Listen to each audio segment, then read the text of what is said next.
lo nombró, dicho eso de paso, y nunca explico por qué, el señor Zapatero, un hombre que decía que había que plegarse en definitiva a las resoluciones del Papa, por cierto, jefe de Estado extranjero, que pudiera ser nombrado presidente del Tribunal Supremo, del Consejo General del Poder Judicial, una persona supeditada en su obediencia a un jefe de Estado extranjero, es algo que contribuye a la situación, que hace ver que la situación de España tiene muy poco que ver con la democracia. Y en fin, yo no quiero quitar mucho tiempo y que ahora que sea Rafael Taibo el que se exprese.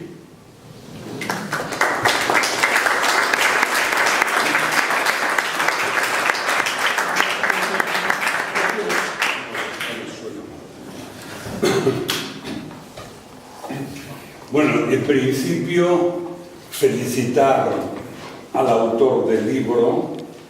Creo que sustancialmente queda muy bien recogido todo lo que el Club de Amigos de la UNESCO fue y significó, aunque hay un aspecto al que no hace referencia y que, teniendo en cuenta la etapa de corrupción que se vive y de movimiento de grupos que se arreglan entre ellos siempre con dinero por el medio, sean periodistas, sean políticos, sean incluso algún que otro sindicalista, hay un aspecto que no queda suficientemente subrayado, y es que en el Club de Amigos de la UNESCO nadie cobraba y era el único lugar en donde para trabajar había que pagar,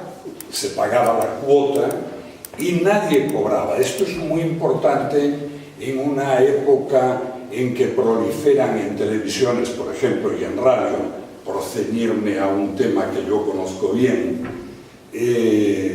proliferan las tertulias en donde nadie dice qué es lo que cobra cada uno de esos individuos que va a una de esas tertulias.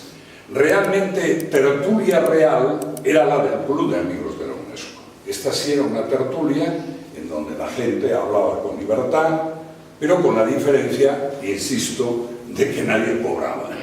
O las tertulias que había en algunos cafés, como por ejemplo Zara, o en el Valera, o en la misma de la Castellana, que dicen que va a desaparecer, en donde todo el mundo hablaba, todo el mundo opinaba, como hacen los todólogos que van a las actuales tertulias, ¿no? Pero que nadie cobraba entonces. Esto me lleva a la conclusión de que, como muy bien decía Llaneza y subrayaba Carlos, evidentemente el Club de Amigos de la UNESCO, como Carmen en un momento dado dice y se recoge en el libro, se vivía un ámbito de libertad, quizá el único lugar en los años 60 en donde uno encontraba un ámbito de libertad y de creatividad. Era, es cierto, una dictadura, la dictadura del general Franco y de su oligarquía, y hoy la situación, me temo muy mucho, que es más o menos parecida, entiéndaseme bien, parecida. Es la oligarquía que domina los medios de comunicación social, la política, etcétera, etcétera, etcétera. Lo que me importa a mí y lo que me interesa realmente al Club de Amigos de la UNESCO, y es la pregunta que siempre me hago, no es tanto el pasado, que al fin y al cabo pasado es, como cuál es la posibilidad de que el Club de Amigos de la UNESCO vuelva a realizar la tarea que en su momento realizó y si es posible ello. Me lo pregunto continuamente. Y yo me respondo que sí. El Club de Amigos de la UNESCO tiene las potencialidades que tenía entonces, siempre que en el Club de Amigos de la UNESCO seamos capaces de comprender que precisamente por el nombre, más allá de lo que la UNESCO oficial sea hoy, solamente por el nombre, el Club de Amigos de la UNESCO puede conectar a la gente de hoy interesada, preocupada, enfadada con la situación que vive, puede conectarla con el resto del mundo en donde se están observando los mismos enfados, las mismas situaciones de tirantez, sea en Grecia, sea en Argelia, sea en Egipto. Entonces yo entiendo que el Club de Amigos de la UNESCO sigue teniendo muchas posibilidades, pero no acabo de ver que sea capaz de lanzar un mensaje que fundamentalmente consista en llamar a la gente, que evidentemente está en la calle, como es bien sabido, y que sin embargo no viene al club a realizar la importante tarea de revuelta, de revolución, de protesta que corresponde y que en su día era lo que ocurría en el Club de Amigos de la UNESCO de Madrid en los años 60, en los años 70. Me vais a permitir una cierta pedantería, y es que me remonte un poco a la antigua Roma, a la Roma republicana, dominada por una oligarquía allá por los años 494 a.C., en donde la plebe, harta de la corrupción, del mal funcionamiento de las instituciones, se separa del Estado, del Senado, se retira al Aventino y el poder constituido no tiene más remedio que atenderle y se crea la Asamblea de la Plebe, se llega a las elecciones de los jefes populares y el Senado acepta el plebiscito y la existencia de los tribunos del pueblo. Tribunos del pueblo que hoy en España bien falta hacen para que de alguna forma eleven las exigencias de la plebe, que evidentemente está ahí profundamente irritada, allí en donde sea menester. Entonces yo entiendo que el Club de Amigos de la UNESCO tiene los mimbres para constituir de nuevo el cesto en donde vengan todos los que tienen que ser llamados, que son multitud, para, dentro del cauce que la propia UNESCO, repito, al margen de la burocrática UNESCO de hoy de París, pero según su constitución del año 45, si mal no recuerdo, exija, a través de la educación, la ciencia, la cultura y los derechos humanos. Hoy más que nunca, el club puede enarbolar una bandera en donde se pida respeto, justicia y decencia. Los líderes políticos al uso están demostrando día tras día la falta de respeto más absoluta hacia la ciudadanía. No sé si estaréis de acuerdo conmigo. Sea Bankia, sea Wert en el Ministerio de Educación, sea quien sea, están demostrando sistemáticamente una falta absoluta de respeto a los ciudadanos, a los que están insultando. Por ejemplo, la presidenta de la Comunidad de Madrid insulta a los trabajadores, les llama vagos. A los funcionarios les dice que son unos tramposos, eludiendo la responsabilidad en caso de que haya trampa por parte de un funcionario en que ella incurre, ya que esto es una sociedad piramidal y por lo tanto hay director, subdirector, subdirector del director, secretario, jefe de personal, etcétera, etcétera, que no tiene por qué permitir y tiene todos los elementos para impedir la existencia, si existe, de un funcionario tramposo. Insultan sistemáticamente, continuamente, están culpando a la sociedad del mal generado por la banca, por los empresarios, y por la clase política. Todos los días, al leer la prensa, se ve esto. Por otro lado, no hay posibilidad ninguna de recurrir a los llamados medios de comunicación social porque tienen un filtro, una anécdota personal. Yo leí en El Mundo un artículo de un tal Sostres, en donde dentro del hábito reconocido del tal Sostres insultaba también, faltaba el respeto a la comunidad de ciudadanos. No recuerdo ahora exactamente.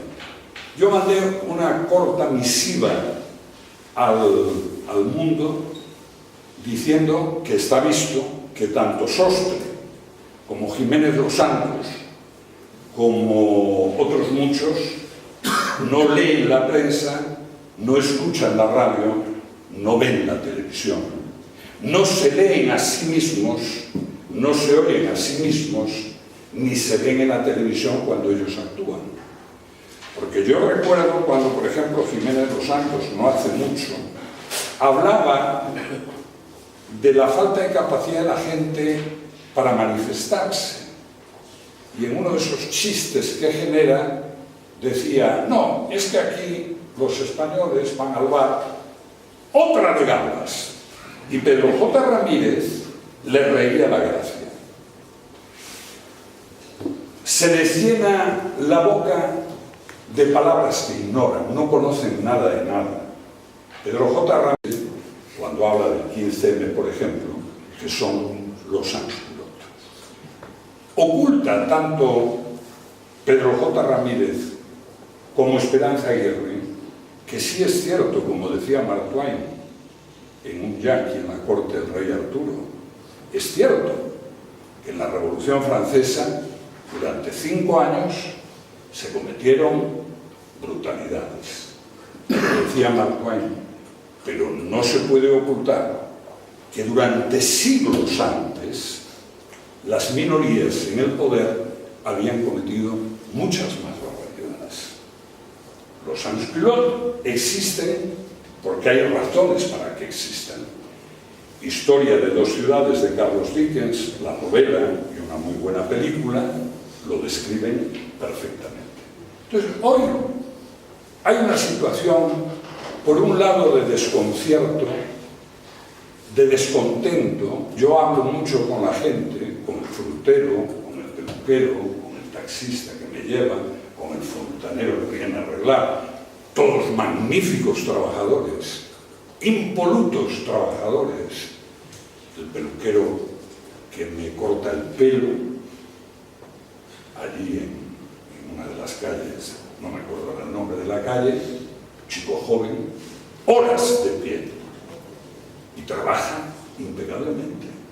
Hoy, la barba, el fontanero que viene a arreglar me deja admirado.